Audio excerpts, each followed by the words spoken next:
Bismillahirrahmanirrahim. Assalamualaikum warahmatullahi wabarakatuh. Terima kasih hari ini kita bisa ketemu kembali. Sebelum kita mulai pada pertemuan hari ini, marilah kita buka dulu dengan bacaan basmalah bersama-sama. Bismillahirrahmanirrahim. Mudah-mudahan dengan bacaan basmalah tadi, apa yang akan kita sampaikan, apa yang akan kita pelajari pada kesempatan hari ini ada manfaat dan diridhai oleh Allah Subhanahu wa taala. Amin.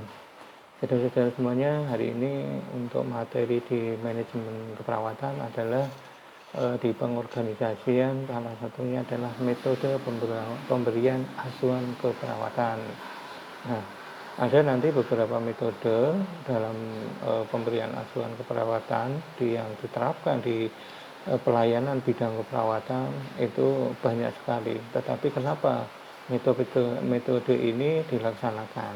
Nah, karena apa? Di latar belakangi salah satunya bahwa semakin hari ada tuntutan masyarakat, pelayanan yang berkualitas, pelayanan yang berstandar, pelayanan yang bertujuan untuk salah satunya adalah memuaskan pasien. Nah, karena dalam hal ini pasien menganggap bahwa ketika dia mengeluarkan dana bahwa dia akan mendapatkan pelayanan yang bagus, pelayanan yang memuaskan, tidak hanya menyembuhkan tapi juga rasa nyaman, pelayanan yang berkualitas. Sehingga ini akan mau tidak mau profesionalisme perawat itu tentunya akan dituntut untuk bagaimana memberikan pelayanan yang berkualitas. Sehingga upaya profesionalisme itu tentunya akan mengupayakan peningkatan mutu layanan. Pada akhirnya, goalnya bagaimana pasien bisa terlayani baik, kesembuhan didapat oleh pasien, dan derajat kesehatan pasien itu meningkat dan pasien terpuaskan. Itu beberapa hal yang salah satu yang mempelatar kenapa metode ini dipakai, ya. Salah satunya di mana? Mengapa ada metode penugasan di pelayanan keperawatan? Adalah karena asuhan keperawatan profesional, di mana ketika kita berbicara pelayanan profesional, yang satu adalah berstandar. Artinya apa? Kita kalau di ASKOP kita masih ingat dengan metode ilmiahnya, di mana akan memakai 5 langkah dalam asuhan keperawatan, dimulai dari pengkajian, menegakkan diagnosa, membuat intervensi, mengimplementasikan, dan terakhir nanti mengevaluasi. Tentunya siapa yang menjadi objeknya adalah pasien. Keamanan pasien, kepuasan pasien, kesembuhan pasien adalah hal yang menjadi utama ketika menerapkan asuhan keperawatan. Kenapa? Tujuan goalnya adalah bagaimana ada peningkatan derajat kesehatan, ya. Kemudian yang pada akhirnya itu akan memberikan dampak kepuasan pada pasien, kepuasan pada keluarga dari apa yang diupayakan oleh pelayanan keperawatan. Nah, memang beberapa kriteria ketika kita menggunakan asuhan keperawatan, ada beberapa model atau kriteria ketika kita melakukan pemilihan model bidang perawatan. Apa saja itu? Nah, yang pertama adalah kualitas asuhan. Ya, kualitas asuhan ketika kita menggunakan metode ilmu asuhan keperawatan, artinya ada standar yang harus dilakukan baik dalam pelaksanaan sampai dokumentasinya. Artinya pelayanan itu berkualitas. Kemudian yang kedua adalah effective cost. Tentu rumah sakit ketika akan melaksanakan ini, bagaimana akan berdampak pada pengeluaran anggaran, pengeluaran biaya atau cost, sehingga bagaimana rumah sakit akan memilih model pelayanan yang efektif, cost-nya tidak terlalu besar, tapi tujuan utamanya tercapai. Kemudian yang ketiga, model itu juga ketiga adalah kepuasan pasien. Artinya apa? Menjadi alasan kenapa kriteria pemilihan model itu ada. Dampaknya apa ketika kita menggunakan model atau metode di pelayanan perawatan adalah apakah bisa memberikan dampak kepuasan pada pasien, karena rumah sakit pelayanan utama core business-nya adalah di pelayanan. Kemudian berikutnya adalah yang keempat adalah kepuasan pekerja. Kepuasan kerja siapa? Pegawainya, dalam hal ini siapa? Perawatnya. Bagaimana perawat dengan menerapkan model itu? Apakah dia bebannya semakin meningkat atau justru ketika dia tuntut untuk memberikan pelayanan yang terbaik untuk memuaskan berorientasi pada kepuasan pasien, tentunya juga akan dengan penggunaan metode ada imbal balik bagaimana bisa diterapkan, tidak memberatkan, tetapi mempunyai dampak atau efek yang bagus terhadap sebuah pelayanan atau kepuasan pasien. Kemudian yang terakhir itu juga salah satunya dilihat ketika kita modelnya adalah kita ketergantungan ketergantungan pasien. Apakah ketergantungan itu tentunya dilihat dari jenis penyakit dan layanan yang diberikan. Nanti berikutnya kita akan juga bicara tentang ketergantungan pasien yang di situ ada parsial, ada total care. Itu seperti apa? Ketika kita menerapkan pada pasien total care, apa sih yang kita gunakan? Di bagian mana kita akan menggunakan? Salah satunya nanti dilihat dari ketergantungan pasien. Oh, ternyata nanti pada pasien-pasien dengan partial care itu akan lebih mudah ketika kita menerapkan satu model. Nah, itu kenapa ada beberapa kriteria pemilihan model atau metode asuhan keperawatan yang diberikan.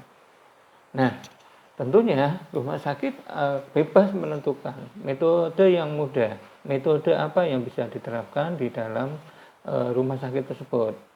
Sehingga alasan-alasan tadi atau kriteria yang sudah dijelaskan di atas tadi bisa menjadi pertimbangan bagi rumah sakit untuk menerapkan model asuhan keperawatan yang diberikan di rumah sakitnya.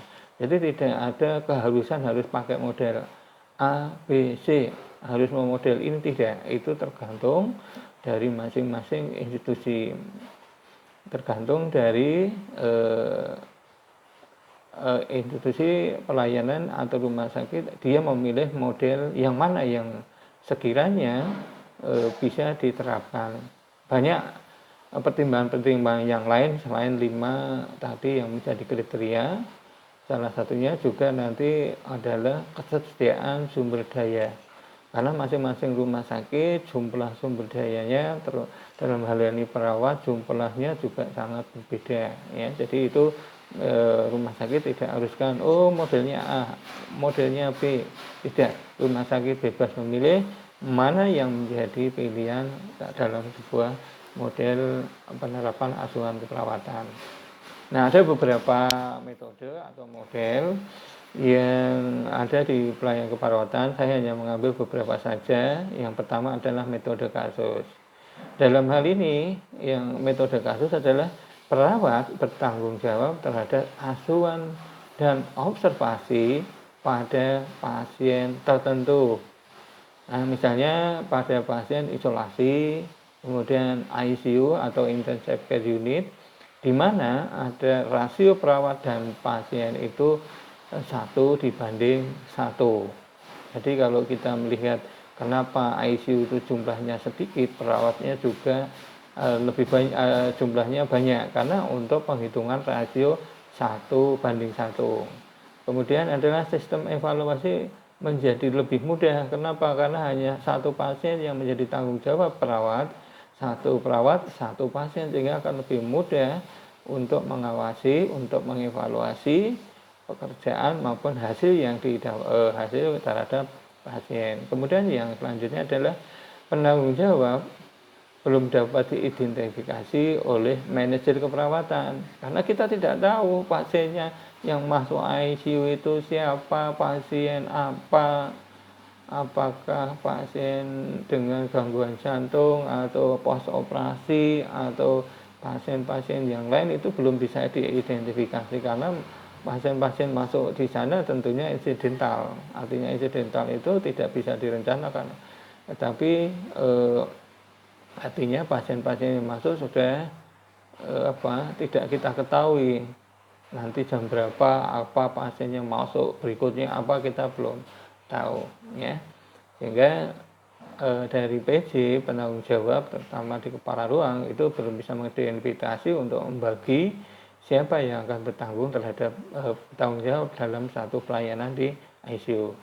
Kemudian dengan metode kasus ini perlu tenaga banyak yang mempunyai kemampuan dasar sama, sehingga standarisasi tenaga yang ada di ICU atau isolasi mempunyai kemampuan yang standar. Jadi yang kalau hal ini misalnya di ICU, otomatis keterampilan dasar perawat ICU harus sama, sehingga ketika nanti diberikan satu pasien, pengelolaan pasien semuanya bisa tanpa harus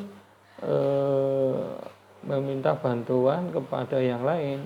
Karena apa? Kemampuan teknisnya, kemampuan kognitifnya, kemampuan dalam memberikan layanan itu cenderung sama. Dan itu akan membutuhkan tenaga yang banyak ya. Kemudian dibutuhkan level kompetensi yang tinggi dalam pelaksanaan asuhan. Bedanya di bangsal umum isolasi sama ICU, kalau di isolasi otomatis dia mempunyai kompetensi yang menjadi kesepakatan untuk sebuah syarat untuk masuk di pelayanan khusus. Misalnya tadi di isolasi, apakah sudah ada pelatihan belum? Kemudian yang kedua, kalau di ICU, apakah sudah ada pelatihan dasar ICU intensive care unit-nya belum?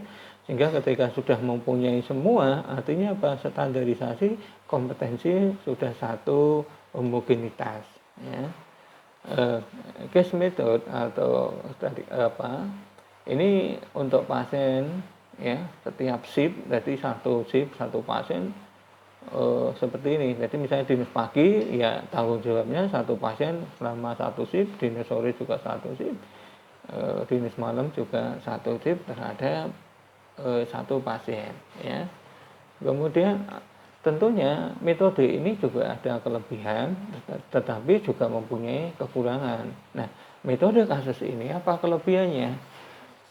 Perawat lebih memahami kasus per kasus. Kenapa bisa? Karena yang menjadi tanggung jawab perawat, satu perawat itu hanya satu kasus ya. Satu hari itu satu shift itu dia hanya memegang satu kasus, sehingga dia akan lebih memahami detail betul A sampai Z-nya terhadap pasien yang dirawat, dia yang menjadi tanggung jawabnya. Kemudian kelebihannya sederhana dan langsung ya. Garis pertanggungjawaban jelas. Kenapa? Siapa yang tanggung jawab pasien ini? Kalau ada sesuatu hal yang berkaitan tidak sesuai standar, maka kita akan jelas, oh ini tanggung jawabnya perawat A, perawat B, atau perawat C, begitu.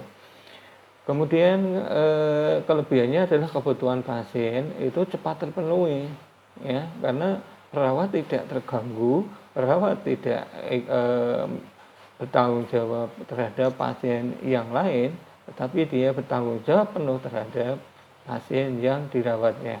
Sehingga pada kasus seperti metode kasus ini, jadi kebutuhan apapun, observasi perawat akan atau kebutuhan pasiennya akan cepat terpenuhi, karena seperti itu tadi. Kemudian memudahkan perencanaan tugas. Satu shift satu pasien. Itu nanti penugasannya bagaimana? Karena dia prioritasnya hanya satu pasien. Fokusnya juga hanya satu pasien. ya, sehingga ketika disuruh menyusun perencanaan akan lebih mudah.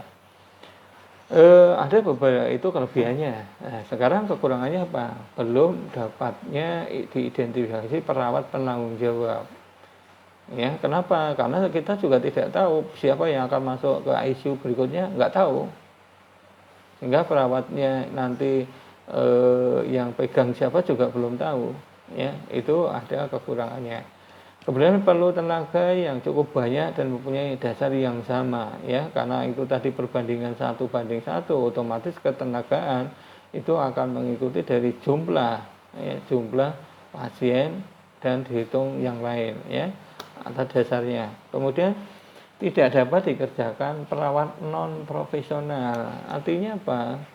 Mau tidak mau itu kan ada keterampilan khusus, keterampilan dasar yang harus dikuasai oleh perawat, terutama kalau misalnya di ICU itu harus betul-betul ada pelatihan khususnya. Misalnya nanti untuk pemasangan endotracheal di ICU.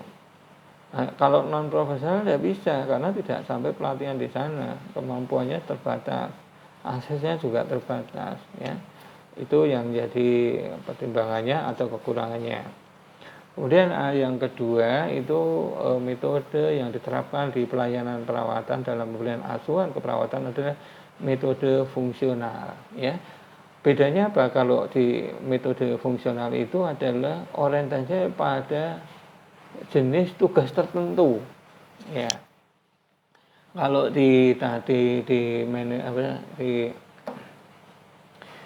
metode sebelumnya tadi kita atau di metode fungsional ini itu agak berbeda. Kenapa? Di orientasi pada tugas tertentu dan tidak keterampilan atau tugas yang diberikan kepada perawat itu tidak semuanya dipilah-pilah, ya. Sehingga dalam dipilah-pilah mana yang diberikan tanggung jawab kepada hanya tugasnya itu aja. Kemudian berikutnya adalah pendekatan ini efisien dalam arti, ya, semua jenis pekerjaan akan terkelola dan terkontrol, ya.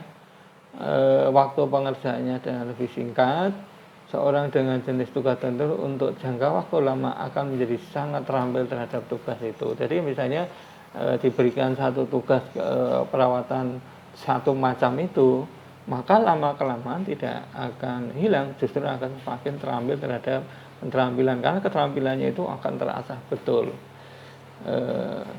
Pada fungsional memang nanti dibutuhkan urian kerja, prosedur tetap yang jelas, dan kontrol yang terstruktur, itu di fungsional. Nah, ini contoh bagaimana penerapan nanti di metode fungsionalnya. Jadi nanti untuk perawat registernis, nurse associate itu diberikan satu pekerjaan khusus. Misalnya nanti untuk register nurse itu berikan tugas misalnya untuk treatment admission atau diberikan IV medication atau pemberian obat secara intravena. Itu setiap tugasnya hanya itu aja, ya. Kemudian mungkin kalau nurse associate-nya diberi apa? Ya, associate hanya vital sign atau nanti hygiene suppliers atau personal hygiene-nya. Nah, itu kalau diulang dan itu menjadi pekerjaan hanya satu macam itu, maka kemungkinan besar tentunya semakin hari keterampilannya juga akan semakin baik, ya. Nah, ada beberapa keuntungan dan kerugian ketika kita menerapkan metode fungsional. Keuntungannya apa? Terampil untuk tugas tertentu. Kemudian mudah memperoleh kepuasan kerja, tugas selesai sudah, karena tugasnya sudah sesuai fungsinya. Kemudian kekurangan staf ahli dapat diganti dengan perawat yang terampil yang segera dapat dilatih, ya. Jadi kalau memang itu kekurangan tenaga, maka kita bisa melatih dalam satu keterampilan khusus yang nanti digunakan untuk mengganti, ya. Memudahkan untuk peserta didik yang belajar keterampilan. Jadi kalau misalnya nanti perawat itu hanya tugasnya merawat luka, ya setiap hari hanya tugasnya merawat luka, sehingga dampak ke peserta didik dalam hal ini mahasiswa itu tentunya akan diberikan semacam keterampilan yang disuguhi setiap hari, dan lama-lama itu akan menjadi bisa dan terampil. Nah, kerugiannya apa? Kerugiannya adalah pelayanan keperawatan terpilah-pilah karena tidak terintegrasi. Dan proses keperawatan sulit dilaksanakan karena apa? Satu tugas ya selesai. Kalau ada masalah lain, tugas yang lain. Ya, kemudian kerugiannya selesai tugas cenderung melakukan tugas non keperawatan. Karena apa? Ini non keperawatan atau dalam hal ini ketika sudah melakukan tugas keperawatannya, ketika selesai ya sudah, nggak ada kegiatan lagi. Nah, ketika tidak melakukan observasi, tentu keterampilan yang tentu akan melakukan pekerjaan tugas yang non keperawatan yang bisa untuk menunjang pelayanan di bangsa tersebut. Kemudian yang kerugian keempat adalah pada hanya melihat tugas sebagai keterampilan semata, ya. Nanti dituntut keterampilan itu menjadi salah satu tolok ukur dalam sebuah penilaian terhadap kinerja perawat. Nah, kemudian yang ketiga ada metode tim. Metode tim ini juga akan berbeda dengan metode tadi sebelumnya, tapi di sini kita akan metode tim itu adalah menggunakan tim yang terdiri dari anggota yang berbeda-beda dalam memberikan asuhan terhadap sekelompok pasien. Jadi nanti pada pelaksanaannya perawat dibagi menjadi beberapa tim, terdiri dari tenaga profesional, teknikal, pembantu dalam satu kelompok yang saling membantu. PJ-nya kegiatan siapa? PJ-nya adalah PJ tim.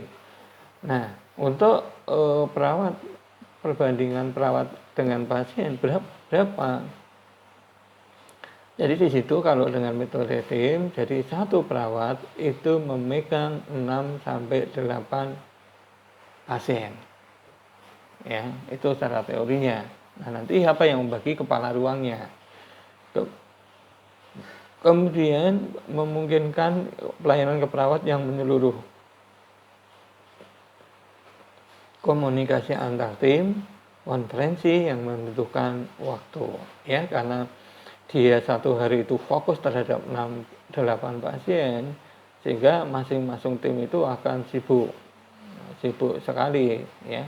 Ya, ketika sibuk, mau tidak mau kita memerlukan komunikasi antar tim agar kalau ada sesuatu hal yang berkaitan kurang dalam pemberian pelayanan itu bisa segera diperbaiki, ya.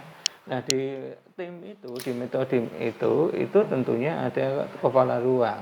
Tugas kepala ruang itu sesuai dengan teori manajemennya adalah planning, ya. Di planning adalah menunjuk ketua tim yang bertugas, yang akan bertugas siapa.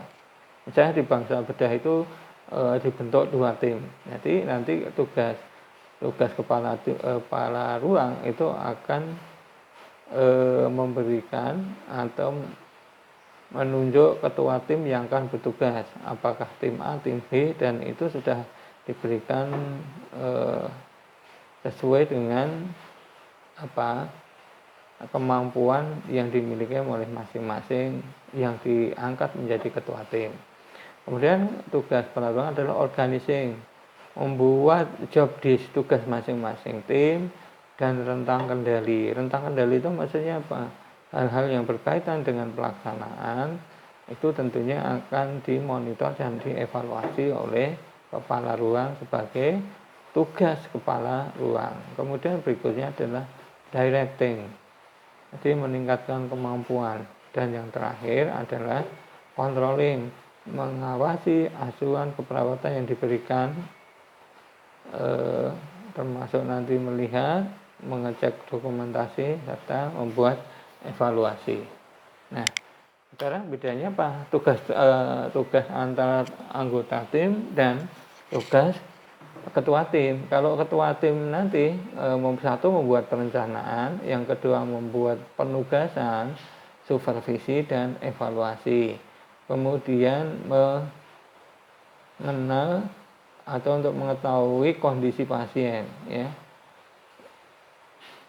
Ya, kemudian dapat mengembangkan kemampuan anggota untuk berlatih bagaimana dia memanage teman-teman, tapi juga belajar lanjutan. Kemudian berikutnya adalah memimpin konferensi post conference, ya. Nanti di belakang kita besok akan bicara apa sih itu, apa itu post conference dan metode yang lain.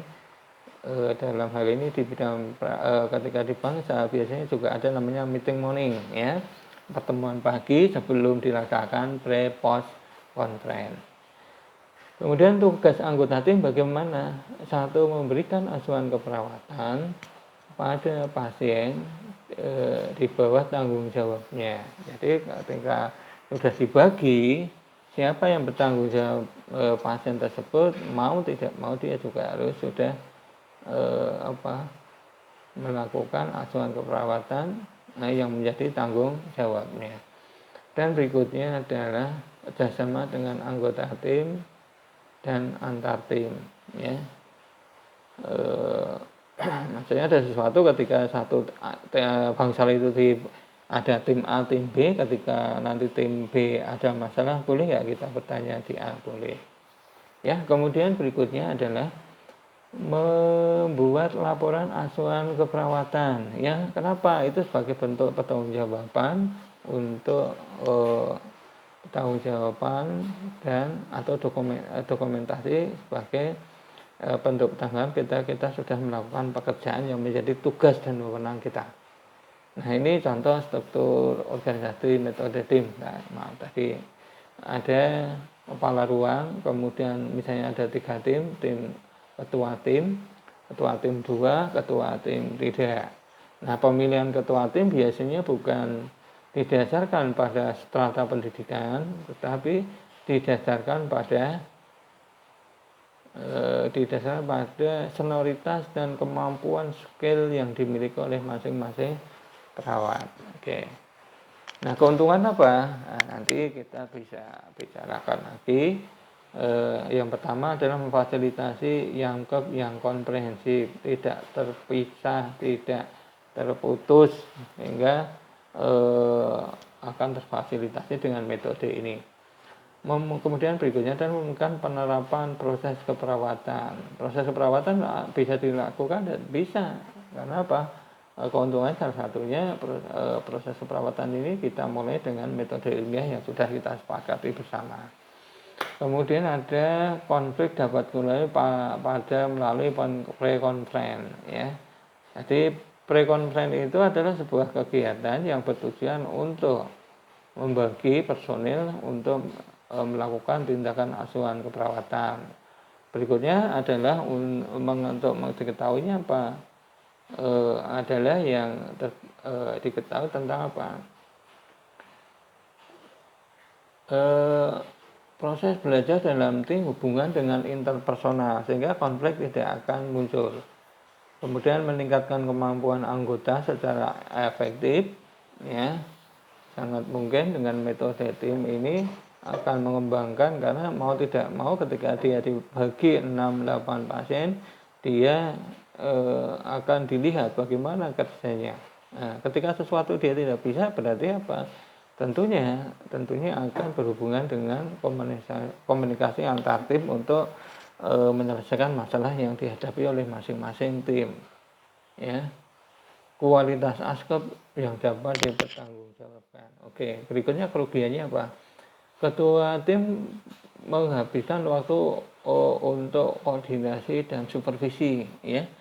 Nah, ketua tim karena sudah membagi, sehingga dia hanya pekerjaannya salah satunya adalah bagaimana koordinasi dengan rumah sakit untuk mempersiapkan evaluasi dan lain-lain, ya. Kemudian menimbulkan fragmentasi keperawatan bila tidak diimplementasi total, ya. Nah, ini metode tadi yang primer ya. Kemudian perawat yang belum terampil dan belum berpengalaman selalu tergantung staf pelindung anggota tim yang lain. Karena apa, ketika dia tidak bisa, karena untuk misalnya untuk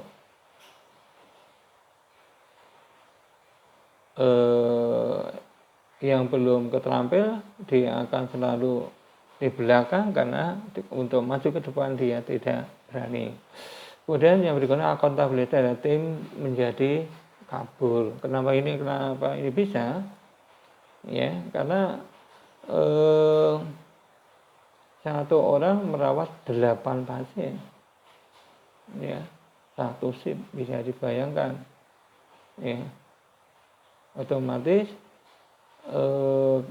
kalau belum pengalaman, dia bingung mana yang menjadi prioritas untuk dilakukan sebagai bentuk akuntabilitas dari tim agar tidak atau menjadi lebih baik. Ya. Saudara semuanya yang berbahagia, hari ini tambah metode modelnya adalah model primer. Berbeda dengan model sebelumnya adalah kalau model primer ini perawat bertanggung jawab penuh 24 jam terhadap asuhan pasien, mulai dari pasien masuk sampai keluar.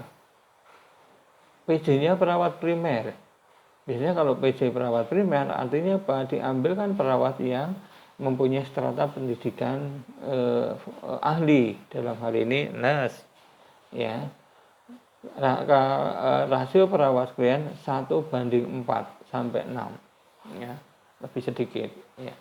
Kemudian bertanggung jawab terhadap kondisi klien, semua kebutuhan dikoordinasikan dengan tim kesehatan yang lain. Itu model primer, ya. Jadi berikutnya pada saat tidak bertugas, perawat yang lain bertindak sebagai associate, ya.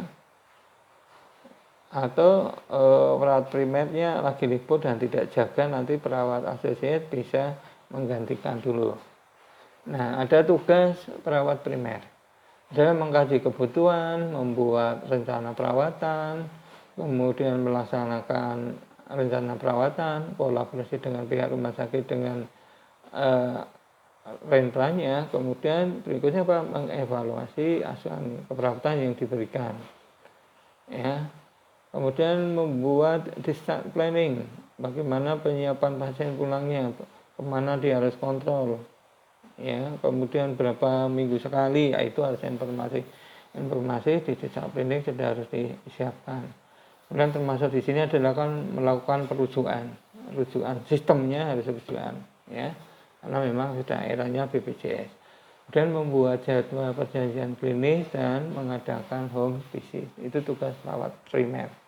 Sedangkan kepala ruang itu sebagai konsultan dan pengganti mutu, ya. Kalau nanti melalui supervisi, ketika perawat pelaksana ada bermasalah, maka nanti kepala ruang bisa melakukan dan dimintai untuk menjadi konsultan, ya. Kemudian berikutnya perawat menyusun jadwal yang dinas. Boleh nggak diputar, tergantung masing-masing rumah sakit, ya. Jadi nanti pembuatan jadwal dinas mau pagi mau malam atau tidak ada malamnya, itu tergantung masing-masing institusi rumah sakit, ya. Kebumen dan PK mungkin juga akan berbeda. Kemudian berikutnya adalah mengevaluasi kinerja perawat primer dan perawat associate, ya.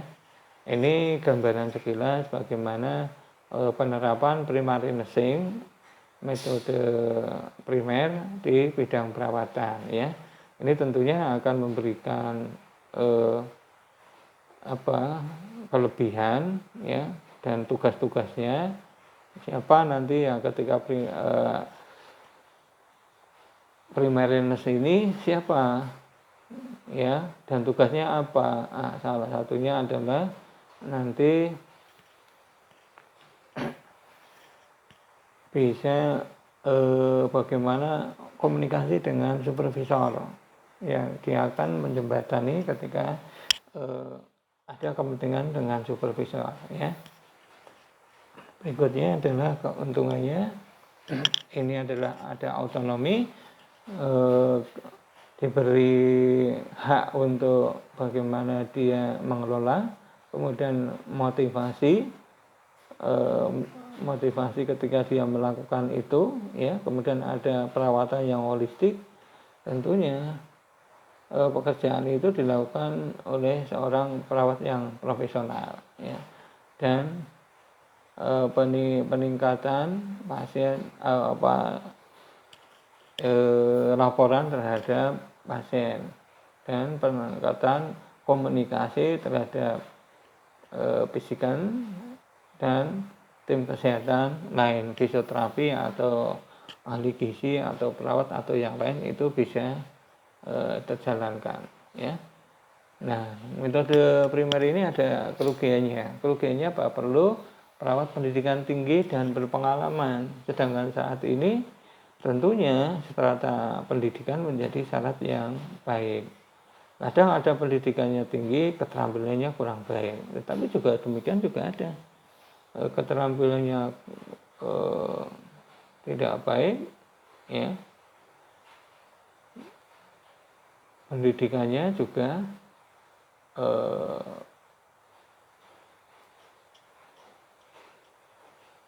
tidak punya pengalaman, ya. Kemudian berikutnya adalah perlu kemampuan komunikasi yang baik antar perawat primer dan perawat asosiat yang menjadi tanggung jawabnya. Sehingga ketika ada sesuatu hal, komunikasi itu penting adanya. Kemudian perawat primer dapat mengambil tanggung jawab rekan perawat untuk mengimplementasikan asuhan kesehatan yang diberikan. Nah, ini ya, ketika nanti perawat asosiatnya dalam kondisi yang tidak bisa, maka nanti perawat primernya bisa mengambil alih untuk bertanggung jawab. Berikutnya adalah karena pindah ke unit yang berbeda dalam kondisi kritis, kemungkinan mempunyai beberapa perawat primer, yaitu internal, sehingga rumah sakit kadang mempunyai kebijakan beberapa tahun harus diputar, ya. Ketika sudah diputar dari bangsal A ke B, nah, nanti ada beberapa hal yang harus mungkin berbeda kondisinya dengan bangsa sebelumnya. Nah, kemudian metode primer itu biayanya tinggi dan lossnya menjadi singkat, ya. Ini metode primer. Yang kelima adalah metode kasus atau case management. Manajemen kasus adalah integrasi layanan kesehatan untuk klien, pasien secara individu atau kelompok, ya. Jadi pelayanan ini sudah terintegrasi. Nah, tim multidisiplin tanggung jawab secara kolaboratif dalam kajian kebutuhan klien, menetapkan rencana tindakan, implementasi dan evaluasi. Nah, dari saat pasien terima, dirujuk atau dipulangkan, ini betul-betul ditetapkan dari awal, ya, ini. Oke. Case management atau manajemen kasus itu kalau diperlukan, satu, untuk menjalankan fungsi koordinasi dan kolaborasi, ya.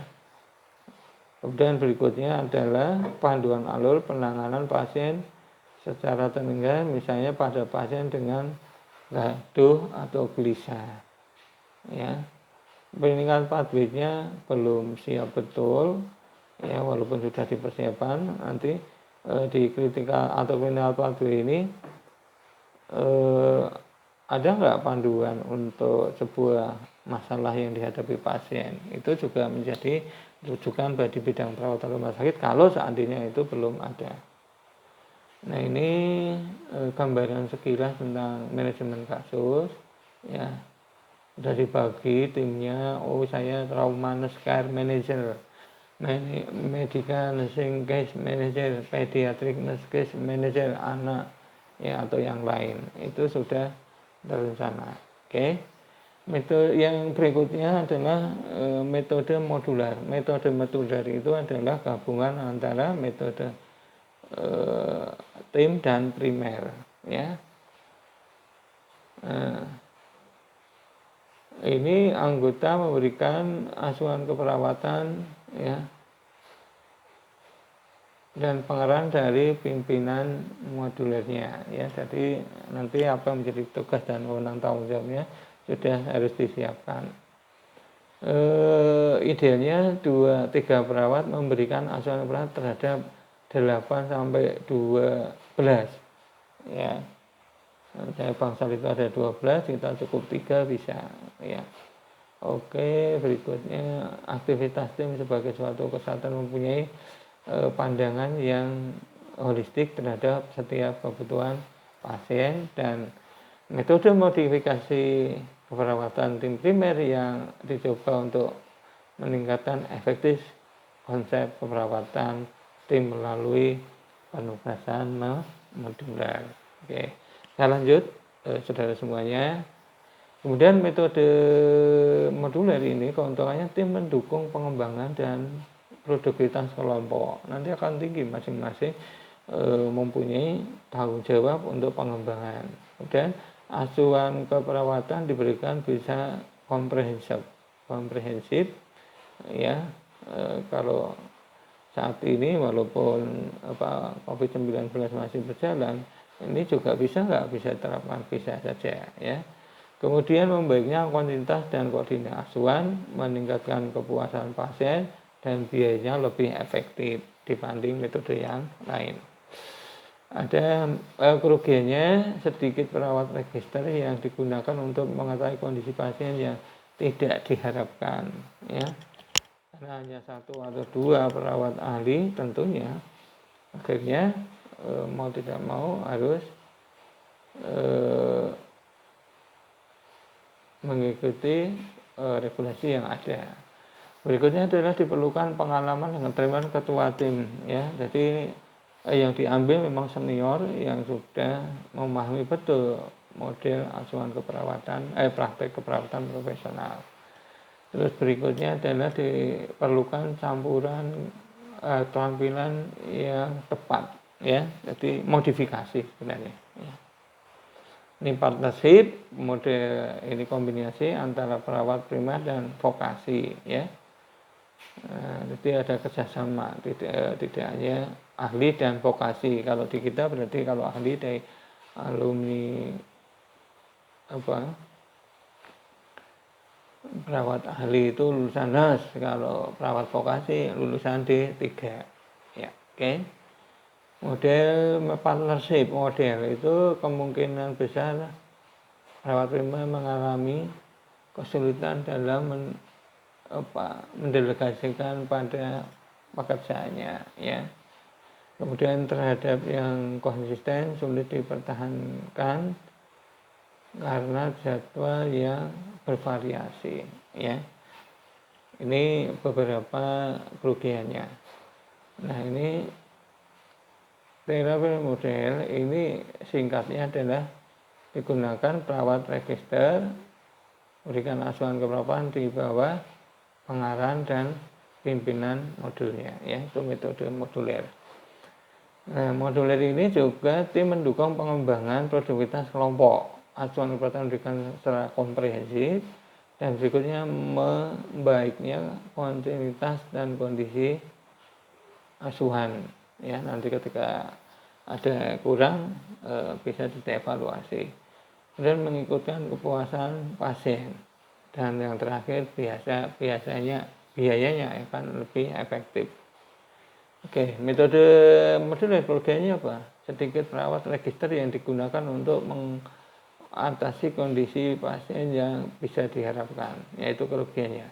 Dan diperlukan pengalaman dan keterampilan ketua tim, sehingga ketika nanti dipilih jadi ketua tim, tentunya pilihan itu juga sebagai ajang untuk melihat bagaimana apakah dia mampu atau tidak ya. Berikutnya adalah diperlukan campuran dan keterampilan yang tepat ya. Ini kerugiannya. Oke.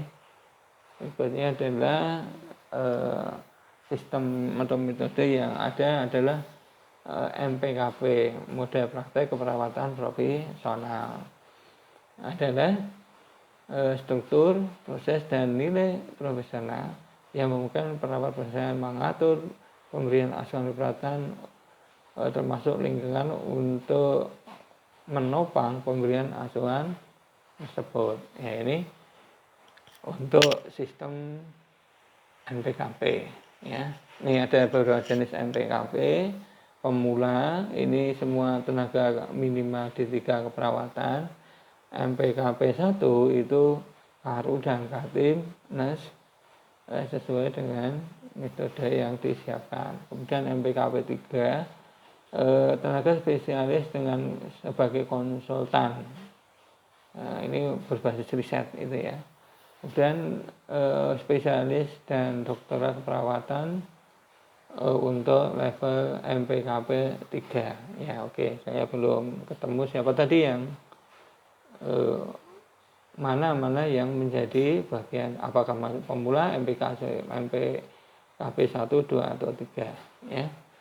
Nah, kalau untuknya di pilar MPKP apa? Adalah adanya pendekatan manajemen approach. Artinya apa? Secara advokasi, kemudian negosiasi bisa diterapkan di sini, sehingga menjadi sangat penting ketika pendekatan manajemen dilakukan. Kemudian berikutnya pilar MPKP adalah penghargaan karir, compensatory reward. Ya, jadi perawat akan meningkatkan motivasi secara internal maupun eksternal. Ini di MPKP nanti akan diberikan penghargaan, ya, penghargaan.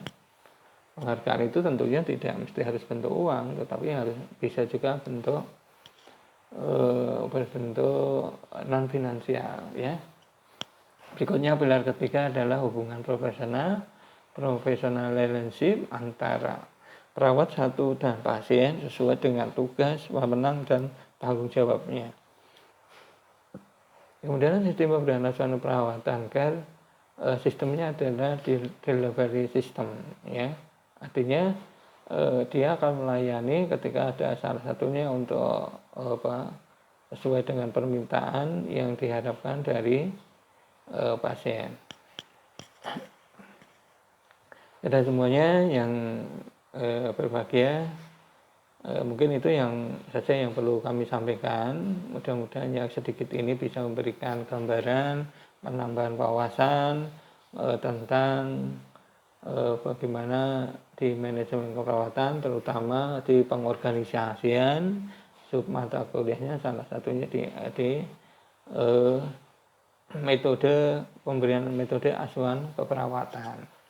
Oke, mudah-mudahan yang ini juga lewat gambar ini adalah profesionalis, meningkatkan rasa profesional kita, sehingga harapan kita menjadi perawat, bagaimana perawat yang profesional. Oke, saudara semuanya, mungkin materi saya ada yang tidak jelas atau kurang, silahkan nanti bisa menanyakan di chat YouTube atau bisa melalui media lain, bisa WA, bisa diskusi kasus dengan metode yang lain, ya, atau kita sempatkan untuk menggunakan sementara dengan pertanyaan-pertanyaan dengan YouTube di komen YouTube, ya. Itu mungkin saudara semuanya yang bisa saya sampaikan. Mudah-mudahan yang sedikit ini sekali lagi bisa memberikan manfaat, penambah wacana, dan tetap semangat buat saudara semuanya. Jaga kesehatan, dan kita berdoa bersama kepada Allah Subhanahu wa Ta'ala agar tetap diberikan perlindungan terhadap virus corona yang berbahaya ini. Mungkin itu saya yang perlu saya sampaikan. Kita akhiri dengan bacaan hamdalah bersama-sama. Alhamdulillahirabbil alamin. Dari saya kurang lebihnya mohon maaf. Billahi fisabilillah fastabiqul khairat. Assalamualaikum warahmatullahi wabarakatuh.